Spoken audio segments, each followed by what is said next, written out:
तो chapter number 3 lecture number 7 आ गया है, करंट इलेक्ट्रिसिटी क्लास 12th, जिसमें हम पढ़ेंगे composition, EMF, internal resistance of cell. ठीक है, mixed grouping, grouping of cells को, series parallel, combination of cell को मैंने सेपरेट लेक्चर में कराया है। ठीक है, लेक्चर नंबर 8 में देखेंगे उसको मैंने यहाँ पे इंक्लूड नहीं करा है। अभी हम सिंपली सेल के बारे में पढ़ने जा रहे हैं। ठीक है, चलो शुरू करते हैं। सबसे पहले सेल देखो, दो टाइप के होते हैं, प्राइमरी और सेकेंडरी। प्राइमरी और सेकेंडरी सेल्स। प्राइमरी सेल्स वो सेल्स होते हैं जिन्हें हम चार्ज नहीं कर पाते। जैसे आप अपने रिमोट, घर के रिमोट में जैसे के रिमोट देखो, उसके ऐसे टीवी का रिमोट होता है, उस रिमोट में जो सेल डलता है, घड़ी में जो सेल डलता है, ठीक है, वो सारे प्राइमरी सेल्स होते हैं। देखो ये इस टाइप का सेल, ये वाले सेल होते हैं प्राइमरी सेल, जो एक बार यूज कर लिए खत्म हो जाते हैं, फिर इनका रिएक्शन से कोई चार्ज नहीं हो सकते। ठीक है, हमें इनको चेंज करना पड़ता है। सेकेंडरी सेल्स वो सेल्स होते हैं जिन्हें हम बार बार चार्ज करके यूज कर सकते हैं। जैसे आपका मोबाइल चार्जर हो गया, बैटरी का चार्जर हो गया, ये सब सेकेंडरी सेल्स में आते हैं। ठीक है, तो ये आ गया नॉन रिचार्जेबल और ये आ गया रिचार्जेबल। नेक्स्ट देखते हैं सेल। बेसिकली सेल को डिफाइन कैसे करेंगे? देखो, सेल को आप, उसका जो केमिकल रिएक्शन है वो ऑलरेडी केमिस्ट्री में, इलेक्ट्रोकेमिस्ट्री में आप पढ़ोगे। ठीक है, यहां पे हम सेल के बारे में कुछ वैसी इंफॉर्मेशन ले रहे हैं जो हमारा फिजिक्स रिलेटेड है, वो पढ़ने जा रहे हैं। तो यहां पे देखो, सेल जो है, basically cell is a source which supply potential difference. Now this is important. Cell एक ऐसा सोर्स है जो पोटेंशियल डिफरेंस अप्लाई कर रहा है। अभी हम इसको मैथमेटिकली निकालेंगे भी कैसे। ठीक है, if cell consume certain part of the potential difference which it supply, then it is due to the internal resistance of the cell। देखो, सेल में एक आप रेजिस्टेंस आप पढ़ते आ रहे हो क्लास 10th से, आर रेजिस्टेंस जो हम सर्किट में यूज करते हैं, और एक होता है इंटरनल रेजिस्टेंस। इंटरनल रेजिस्टेंस मतलब जो सेल के अंदर का खुद का रेजिस्टेंस है, जो उसको थोड़ी सी खपत वो भी कर लेता है। जैसे ये आपने लिखा है, देखो यहाँ पे, then this is due to internal resistance. क्या? If cell consume certain part of potential difference, जो वो सप्लाई कर रहा है, अगर उसने थोड़ा सा कंज्यूम कर लिया है, वो इंटरनल रेजिस्टेंस। इसका सबसे बढ़िया एग्जांपल है, एक फार्मर को ले लो। फार्मर क्या करता है, जैसे उसने गेहूं की धान लगाई है, तो गेहूं जो वो मार्केट में बेचेगा, क्लियर, उस गेहूं को जो वो मार्केट में बेच रहा है, उसको थोड़ा सा पार्ट उसने घर पे रख लिया अपने फैमिली को कंज्यूम करने के लिए। ठीक है, जो साल भर उसका चलेगा। तो वो जो थोड़ा सा पार्ट उसने कंज्यूम कर लिया है, वो अपनी फैमिली की वजह से क्या है, वही सेम टाइप में सेल है। सेल जो पोटेंशियल डिफरेंस सप्लाई कर रहा है, उसका थोड़ा सा पार्ट वो कंज्यूम कर लेता है ड्यू टू इंटरनल रेजिस्टेंस। ठीक है, अब हम बात करते हैं इंटरनल रेजिस्टेंस होता क्या है। Resistance offered by electrolyte of cell to the flow of current between its electrodes is called internal resistance of the cell। Electrochemistry में आपने पूरी इलेक्ट्रोप्लेट्स पढ़ी है, कैथोड एनोड, तो वहां पे जो रेजिस्टेंस ऑफर्ड होता है उसको हम क्या कहते हैं? इंटरनल रेजिस्टेंस, जिसको हम स्मॉल आर से, देखो डिफरेंस समझ लो, कैपिटल आर से हम एक्सटर्नल रेजिस्टेंस को डिनोट करेंगे, स्मॉल आर से इंटरनल रेजिस्टेंस को डिनोट करेंगे। ठीक है, ये तो थोड़ा सा थ्योरेटिकल पार्ट है। थोड़ा सा थ्योरेटिकल पार्ट अभी और बचा हुआ है, जैसे फैक्टर्स अफेक्टिंग इंटरनल रेजिस्टेंस। कौन कौन से ऐसे फैक्टर्स हैं जो इंटरनल रेजिस्टेंस पे डिपेंड करते हैं, तो सॉरी उसको अफेक्ट करते हैं। सबसे पहले directly proportional to the electrode distance. जो प्लेट की, जैसे ये दो प्लेट्स होती हैं, उन प्लेट्स की जो डिस्टेंस होती है, उनके बीच की जो डिस्टेंस है, उसके डायरेक्टली प्रोपोर्शनल होगा। ठीक है, second, inversely proportional to the electrode plate area. ये जो एरिया है, इस प्लेट के एरिया के इनवर्सली प्रोपोर्शनल होगा। क्लियर? अब देखो, एरिया के इनवर्सली प्रोपोर्शनल कैसे होगा? जैसे जैसे एरिया बढ़ा जाएगा, देखो, if the plate is filled with positive and negative ions, then the flow will stop. If area increases, the more ions will flow. Area बड़ा होता जाएगा, ज्यादा आयंस फ्लो करेंगे उसमें। ठीक है, तो वो इंटरनल रेजिस्टेंस को अफेक्ट करेगा, इनवर्सली प्रोपोर्शनल। तीसरा है directly proportional to the concentration of electrolytes. इसको आप बिल्कुल एज इट इज, मैंने नोट्स के फॉर्म में बना दिया है, एज इट इज उसको कॉपी कर सकते हो एग्जांपल के सहित। ठीक है, चौथा है इनवर्सली प्रोपोर्शनल टू टेम्परेचर। ठीक है, टेम्परेचर डिपेंडेंसी हम already lecture number I think 5 में देख चुके हैं। and nature of the electrolyte, because of which nowadays there is variation in the backup cell or a battery। ये तो आप देख सकते हो, किसी भाई आपके पास कितने सारे फोन होंगे, उनके चार्जर्स होते हैं, कोई चार्जर जल्दी चार्ज कर देता है, फास्ट चार्जर, किसी का बैकअप अच्छा होता है, ठीक है, किसी का बैकअप अच्छा नहीं होता है। अब आईफोन वाले कहेंगे हमारा बैकअप तो बहुत, हम तो चार्जर ही घूमते रहते हैं। मेरा भी यही हाल है। चलो नेक्स्ट देखते हैं। चलो अब शुरू करते हैं प्रॉपरली यहां से। EMF, relation between E R and V. Clear? It is the amount of work done to move a unit positive charge along a close circuit. ठीक है, स्केलर क्वांटिटी होता है, ऐसा यूनिट वोल्ट होती है। डायमेंशन निकाल लेते हैं। देखो ईएमएफ, यहाँ पे जो ईएमएफ है इसको हम ई फॉर्म से डिनोट करेंगे। यहाँ पे मैंने कैपिटल लिखा हुआ है। सेम एज पोटेंशियल, इसका डायमेंशन देखो, पोटेंशियल का डायमेंशन क्या होता है, V is equal to W upon Q. ठीक है, तो W वर्क डन होता है ml square t minus 2 divided by Q is equals to AT। Q is equals to IT होता है और I का A, एम्पियर। तो ये हो जाएगा हमारा dimension ml square t minus 3 A minus 1। ये हो गया इसका डायमेंशन। अब बाय डेफिनेशन ऑफ ईएमएफ होता है work done against external resistance are. अच्छा, फ्रॉम ए टू बी और बी टू ए जो है ये एक सर्किट बनाना पड़ेगा। इसके लिए हम एक सर्किट बनाते हैं। जैसे मान लो ये एक्सटर्नल रेजिस्टेंस है और ये हमारा सेल है, ये सेल का इंटरनल रेजिस्टेंस है। तो एक पॉइंट ले लेते हैं हम ए से बी तक। अब देखो ए से बी तक अलग वर्क डन होगा, क्योंकि देखो हमेशा जो करंट फ्लो होगा वो होगा हायर टू लोअर, पॉजिटिव से नेगेटिव की तरफ। ठीक है, करंट फ्लो करेगा पॉजिटिव से नेगेटिव की तरफ। तो एक तो हो गया work done against external resistance R, this is external resistance R from A to B. ठीक है, अब बी से ए तक देखो लो से हाई आने में ऑब्वियस सी बात है, कोई भी चीज अगर लो से हाई जा रही है, जैसे आप ये बॉटल है, इस बॉटल को मैं नीचे फेंकूंगा हाई टू लो। ठीक है, हाई से लो तो आराम से ले आएगी, अगर मैं इसे छोड़ भी दूंगा तो भी नीचे चले जाएगा। लेकिन अगर लो से वापस हाई पे लाना है तो एक एक्सटर्नल वर्क करना पड़ेगा। जैसे मुझे वर्क करना पड़ेगा इस बॉटल को ऊपर लाने में, और फिर इसे लीव करूंगा। देखो हाई से लो तो अपने आप चला गया, फिर मुझे इसे ऊपर लाने के लिए क्या करना पड़ रहा है, एक्सटर्नल वर्क करना पड़ रहा है। ठीक है, लो से हाई तक ले जाने में। सेम हम यहां पे देख लेते हैं। तो work done against the external resistance को हम जो फ्रॉम ए टू बी है उसको वी मान लिया, plus work done against the internal resistance from B to A को वी डैश मान लिया। ये स्मॉल आर है। ठीक है, ये ई है। अब यहां से ये हमारा जो पार्ट है ना, ये सेल है, this is the cell part,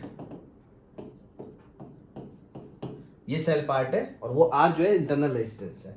अब यहां पे देख लेते हैं फ्रॉम ओम्स लॉ के अकॉर्डिंग, इसे फर्स्ट इक्वेशन मान ली हमने। ओम्स लॉ के अकॉर्डिंग देखो V is equal to I R होता है।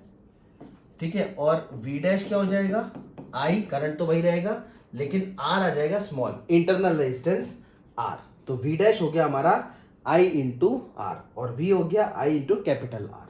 अब इसको हम इक्वेशन नंबर 1 में यूज कर लेते हैं। देखो E क्या है, E इज इक्वल टू हमारा है V मतलब IR, clear, plus V dash मतलब I इंटू स्मॉल r। चलो इसे कर लेते हैं आगे। यहां से हम क्या करेंगे, हम I कॉमन ले लेंगे, तो हमारा आ जाएगा E is equal to I common ले लेंगे R plus R।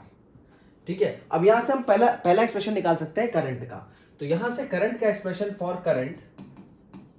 For current हमारा एक फॉर्मूला बन गया, I is equal to E ऐसी रहेगा divided by R plus R।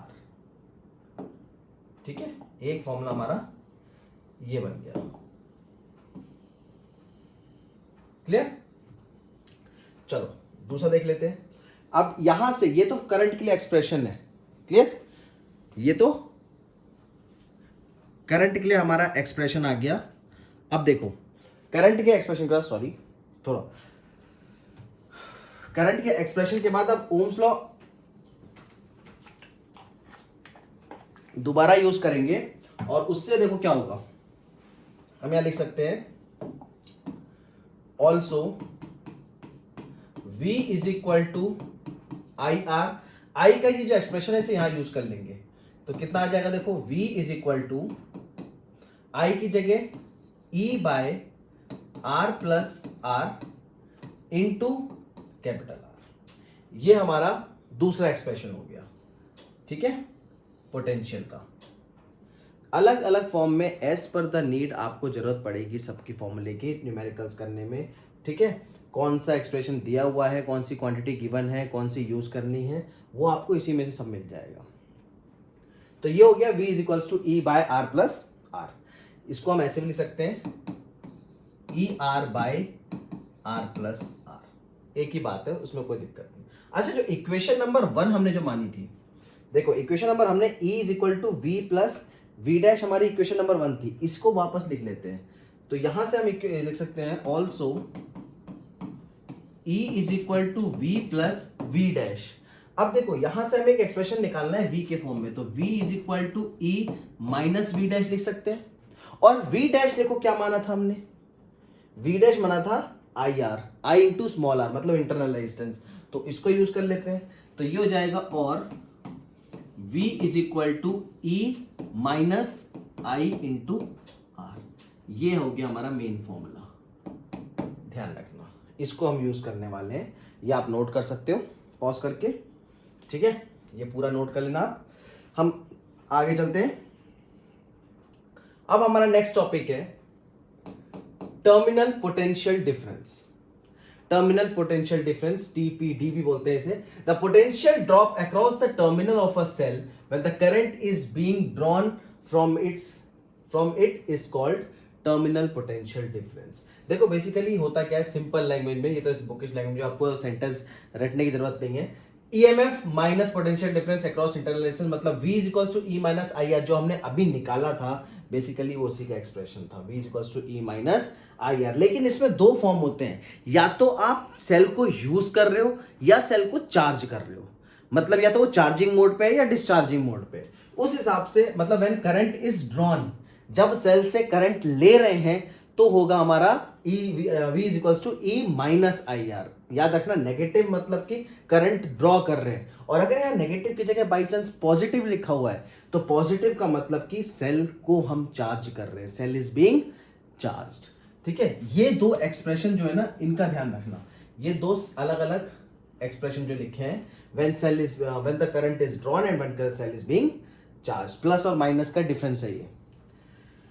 चलो अब हम यहाँ पे एक्सप्रेशन निकालते हैं इंटरनल, इसी से निकाल लेते हैं, देखो आराम से। आर के तो चाहिए, v is equal to E minus I R है, यहाँ से एक्सप्रेशन आर का निकाल लेता है, आई आर इधर ले आओ, वी उधर ले जाओ, तो ये हो जाएगा I R is equal to E minus V, और R is equal to E minus V by आई।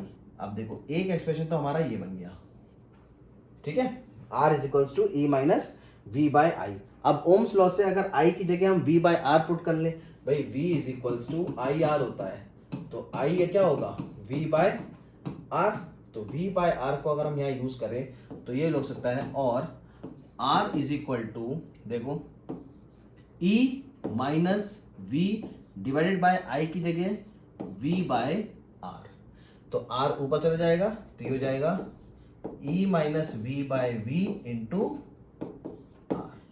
ये हो गया हमारा इंटरनल रेजिस्टेंस का फॉर्मूला, चाहे पोटेंशियल के v के आई हटा आई के टर्म में लिख लो, चाहे आई वी और आर के टर्म में लिख लो, ठीक है।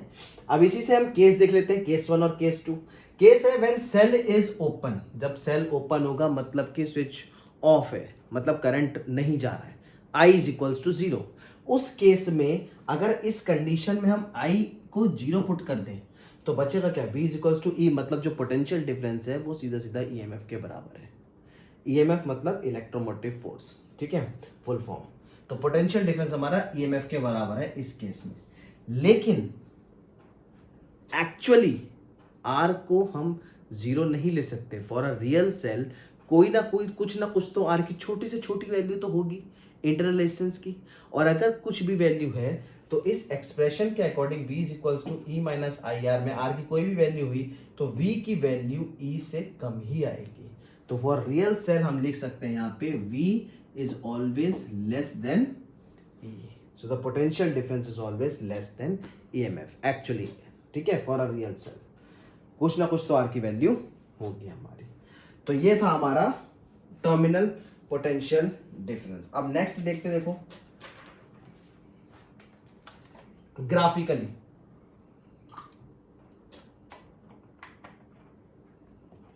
देखो functioning of a cell can be represented by the following 3 graphs. 3 graph के बेसिस पे हम सेल की फंक्शनिंग को पढ़ सकते हैं, समझ सकते हैं। बहुत आसान है, ठीक है, इसमें कुछ वैसी वाली बात नहीं है। पहला है देखो E वर्सेस R। पहली बात तो एक्सटर्नल एक्सिस पे ईएमएफ डिपेंड ही नहीं करता, तो इसका तो सीधे सीधे ईएमएफ की जो भी वैल्यू होगी यहाँ पे हम लिख सकते हैं E is independent of R। ठीक है, जो भी वैल्यू होगी R कितनी वैल्यू बढ़ते जाए इससे कोई फर्क नहीं पड़ेगा। दूसरा मेन ये पढ़ने वाला है V वर्सेस R। ठीक है, अब आप उसमें कंफ्यूज मत होना, यहाँ पे सेल की बात हो रही है, पोटेंशियल डिफरेंस और रेजिस्टेंस। आप कहीं V versus I Ohm's law graph straight line मत बना देना। ठीक है, V वर्सेस R के ग्राफ में सबसे पहले किसी भी close circuit for closed circuit, अब देखो फिजिकल क्लोज सर्किट में जो टर्मिनल पोटेंशियल डिफरेंस जो होता है वो क्या हो गया, V is equals to I R. I की जगह देखो वही एक्सप्रेशन रखेंगे जो हमने पीछे निकाला है। यहाँ पे देखो आई की जगह एक्सप्रेशन निकाला था हमने, एक और पीछे जाओगे, ये E by R plus R.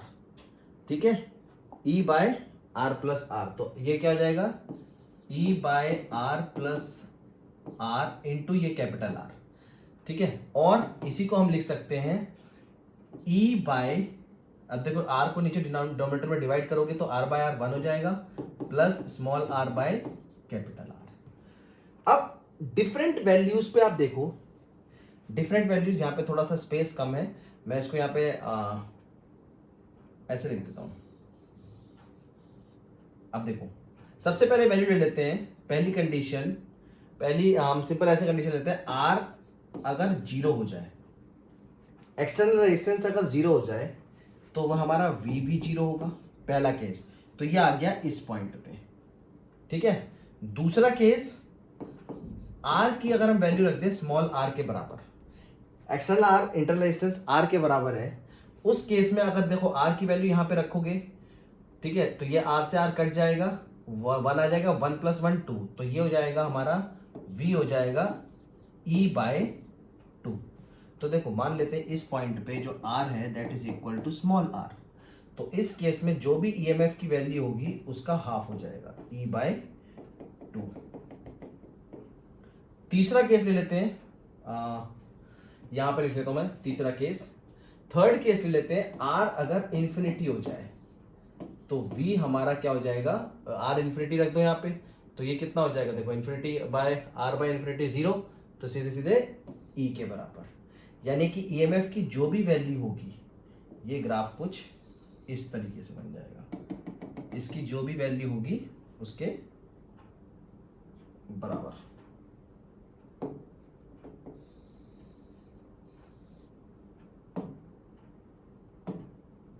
ठीक है, ये ऐसे बन जाएगा ये, तो ये जो E है ये आ गया V is equal to E। ये आ गया सेकंड केस का ग्राफ। तीनों कंडीशन में लिख दी है, ये फर्स्ट कंडीशन, ये सेकंड और ये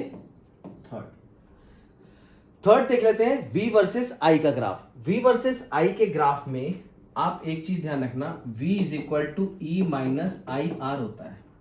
ठीक है, इस इक्वेशन को हम ऐसे लिख सकते हैं, माइनस के आई आर पहले लिख दो, प्लस के E बाद में लिख दो, V इज इक्वल टू, और इसे कंपेयर कर दो y is equal to M X plus C से, जो कि स्ट्रेट लाइन की इक्वेशन होती है।